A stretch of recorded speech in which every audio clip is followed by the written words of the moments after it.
میں نے نہ کیس کیا نہ پیسے لیے، اور میں میاں صاحب کے وعدے پہ جو ایک پرائم منسٹر ایٹمی ملک کا بادشاہ وہ برطانیہ اور امریکہ کے صدور سے وہ معاہدے طے کرتا ہے، وہ جھوٹ نہیں بول سکتا۔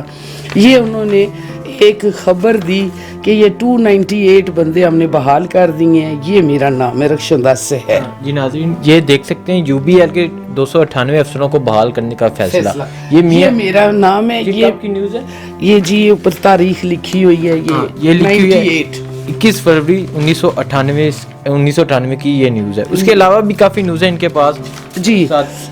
اور پھر پیر صابر شاہ کی نگرانی میں ایک کمیٹی بنائی گی کہ جی یہ آپ کی جائزہ لے گی۔ پیر صابر شاہ صاحب خود عمرے اور حج زکاتیں کرتے رہے اور انہوں نے ہمارے معاملات پہ توجہ نہ دی، اس دوران حکومت ٹوٹ گئی۔ اور آپ ساتھ یہ بھی بتائیے گا کہ یہ ساری جو میاں صاحب نے آپ کو نوکری سے نکالا، جو ملازمین کو فارغ کیا، تو کیا آپ نے میاں صاحب سے اپیل کی، بار بار اپیل کی، اس کے بعد میاں صاحب کا کیا رسپانس رہا؟ میاں صاحب تک اپیل پہنچی ہی نہیں، ان کی حکومت خود ختم ہو گئی اور میرے فاقے بول گئے۔ میں نے 14 مہینے کے بعد پیسے لیے، چونکہ میری بیٹی بڑی بھانجی بیمار تھی، اس کو نفسیاتی ہوگی، اس کو خون کی ومٹنگ آتی تھی۔ میں ڈاکٹر مبشر صاحب جو آج کل بے نظیر ہاسپٹل نام ہے، اس وقت سینٹر ہاسپٹل تھا، ادھر وہ تھے، انہوں نے مجھے بولا کہ ان کی ڈیتھ ہو گئی ہے کہ آپ بھی اس بچی کی شادی کر دیں ورنہ یہ پاگل ہو جائے گی۔ میں نے مجبوراً گولڈن ہینڈ شیک کی رقم لی، 3,20,000 روپے مجھے ملے، جس میں سے 1 لاکھ کی میں نے بچی کی شادی کر دی۔ جابس کے لیے میں نے مختلف پرائیویٹ دفتروں میں وغیرہ میں گئی، لیکن لوگوں نے مجھ سے، کسی نے بولا جی آنٹی کا رواج نہیں ہے، آپ بڑی عمر کی ہیں، کسی نے مجھے 2-4 لفظوں میں آپ کلیئرلی بولیں جو آپ کو کہا گیا۔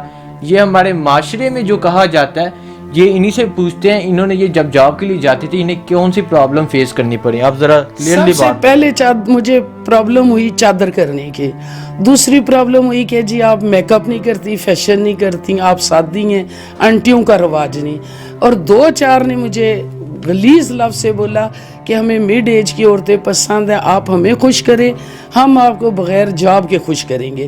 وہاں میں رونے لگ پڑی، میں نے کہا میں نے ساری زندگی اپنی چادر کی حفاظت کی ہے، میں اپنے باپ کی قبر کی عزت رکھتی ہوں، میرا باپ بہت ایماندار تھا، وہ راہ چلتی لڑکیوں پہ ہاتھ سر پہ رکھتے تھے ان کے، میں اس باپ کی بیٹی ہوں۔ میں نے ایک مجبور ہو کے ایک چھوٹی سی منیاری کی دکان بنا لی، میں گزارا کرتی رہوں گی، لیکن عزت کی روزی کمائیں گی یہ اپنی بہنوں کے لیے، اپنی بانجیوں کے لیے، یہی ریزن تھی ان کی شادی نہ کرنے کی؟ جی، میں نے شادی اسی وجہ سے نہیں کی تھی، وہ چونکہ میرے پاس سرمایہ نہیں تھا اور میں جھوٹ نہیں بول سکتی تھی، میری دکان جو ہے نا وہ لاس میں چلی گئی۔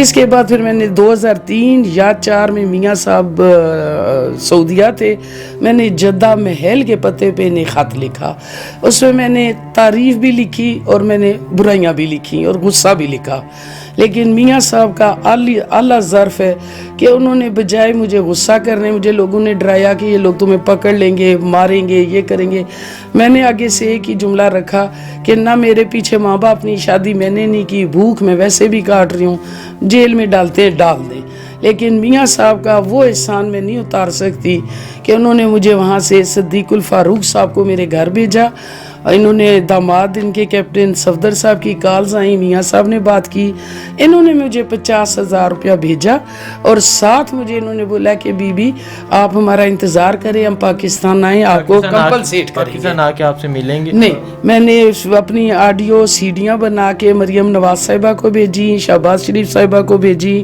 اللہ جنت بخشے مرحوم مسز نواز شریف صاحبہ کو بھیجی، لیکن مجھے یہاں پہ آ کے چونکہ یہ اقتدار میں گم ہو گئے، یہ مجھے پھر بھول گئے، اور میں آج شوگر، ہارٹ پیشنٹ ہوں، کولیسٹرول ہے، یورک ایسڈ ہے، یہ میرے ہاتھ آپ دیکھ سکتے ہیں سارے خارش سے پھٹ جاتے ہیں، میرے پیر سویلنگ جاتی ہے، میری جو گولیاں 300 کی تھی وہ اب 450 کی 4 گولیاں۔ جی ناظرین، ان سے بات کی، آپ نے ان کی بات سنی، ان کا کہنا ہے کہ یہ بینک میں جاب کرتی تھی، میاں صاحب نے نوکریوں سے فارغ کیا، انہی میں ایک یہ بھی تھی، انہوں نے میاں صاحب سے بہت ریکویسٹ کی لیکن ان کی سنوائی نہیں ہوئی۔ یہ ایک پولیس آفیسر ایس پی کی بیٹی تھی. ایس پی بہت بڑی رینک ہوتی ہے پولیس میں, ان کی بیٹی تھی.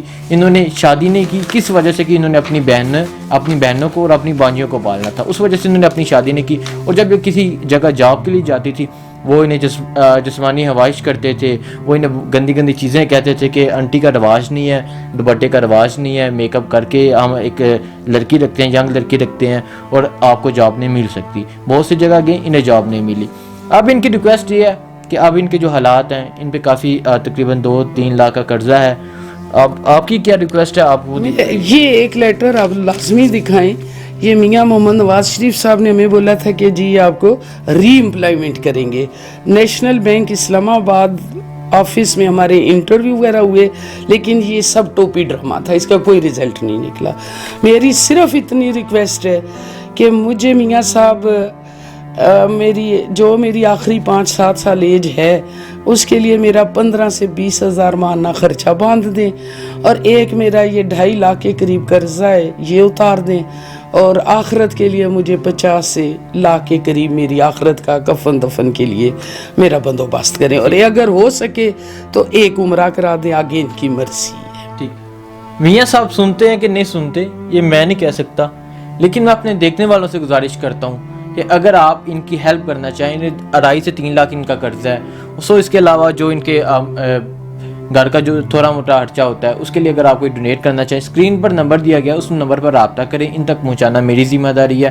آپ سے گزارش کرتا ہوں کہ آپ اسکرین پر نمبر دیا گیا اس پہ رابطہ کریں, انشاءاللہ ان تک پہنچائیں گے, آپ کا قرضہ بھی انشاءاللہ اترے گا. سو میاں صاحب سے بھی میں گزارش کرتا ہوں, مریم نواز سے گزارش کرتا ہوں, آپ کی سوشل میڈیا ٹیم سے گزارش کرتا ہوں کہ آپ یہ ویڈیو میاں صاحب تک پہنچائیں, تاکہ میاں صاحب اپنے اربوں روپے میں کچھ لاکھ روپے انہیں بھی دے دیں, جنہوں نے اپنی ساری زندگی اپنی بیٹیوں, اپنی بہنوں کے لیے, اپنی بانجیوں کے لیے گزار دی, جنہوں نے اپنی شادی تک نہیں کی, اپنی خواہشات کو مار دیا, دفن کر دیا. کس وجہ سے؟ اپنے خاندان کی وجہ سے. اپنا سر نہیں جھکایا, اپنے دوپٹے کی عزت رکھی ہے, اپنے باپ کی عزت رکھی ہے. انہوں نے ایک بیان دیا کہ میں اپنے باپ کی قبر کی عزت رکھی ہے. تو میاں صاحب آپ سے گزارش ہے اپنے اربوں میں سے کچھ لاکھ انہیں بھی دے دیں. میرے بچے, میری ہڈیاں بھی اب تھک گئی ہیں, 22 سال ہو گئے انصاف مانگتے ہیں, میں شدید میرا ختم, میں آپ تو اللہ بچوں کی احسان مند, جھولی پھیلا کے آپ کو دعا دوں گی.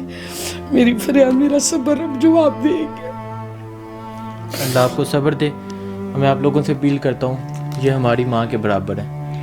ان ماں کے ان آنسوں کی لاج رکھیے گا, ان کے لیے جو ممکن ہو سکا سب کچھ ضرور آپ پارٹیسپینٹ کیجیے گا, ان کے لیے ڈونیٹ کیجیے گا, تاکہ ان کی جو زندگی ہے, بقایا زندگی ہے, وہ اچھی طرح گزر سکے. انہوں نے اپنی زندگی اپنی بہنوں کے لیے, اپنی بانجیوں کے لیے, اپنی زندگی کی خواہشات کو تو انہوں نے دفن کر دیا. لیکن آخر میں میاں صاحب سے پوچھنا چاہتا ہوں, میاں صاحب اربوں روپے کے آپ نے اثاثے بنائے ہیں, اپنے بیٹوں کے اربوں روپے کے اثاثے بنائے ہیں, مریم نواز کے اربوں روپے کے اثاثے بنائے ہیں, کروڑوں روپے کی گاڑیوں میں آپ گھومتے ہیں. ایک ماں کے لیے, ان کے لیے یہ ہماری ماں کے برابر ہے, ان کے لیے کچھ لاکھ روپے نہیں تھے آپ دے سکتے؟ انہوں نے آپ سے گزارشیں کی, اتنے نیوز پیپر پکڑے ہوئے, 1998 کے, 2000 کے, 2002 کے, 2003 کے, ایک آپ ان کی ایک جواب دے دیتے. آپ ابھی کہتے ہیں کہ حضرت عمر فاروق کی آپ مثال دیتے ہیں, آپ ان ماں کی ان آنسوں کی تو لاج رکھ لیں. میں گزارش کرتا ہوں میاں صاحب سے بھی, آپ ہی کی وجہ سے ان کے یہ حالات ہیں. یہ ایک ایس پی پولیس آفیسر کی بیٹی ہیں, آپ ہی کی وجہ سے ان کے یہ حالات ہیں. آپ بھی ان کی فریاد سنیں. عمران خان صاحب, آپ اگر کچھ کر سکتے تو آپ ضرور کیجیے گا, لیکن جو دیکھنے والے ہیں میں ان سے بھی گزارش کرتا ہوں, سب کچھ نہ کچھ ضرور ان کے لیے دیجیے گا. اسکرین پر نمبر دیا گیا, آپ لوگوں سے گزارش ہے کچھ ضرور پارٹیسپینٹ کیجیے گا, تاکہ ان کی جو آگے زندگی ہے وہ اچھی طرح گزر سکے. اسی کے ساتھ مجھے اجازت ہے, اللہ حافظ.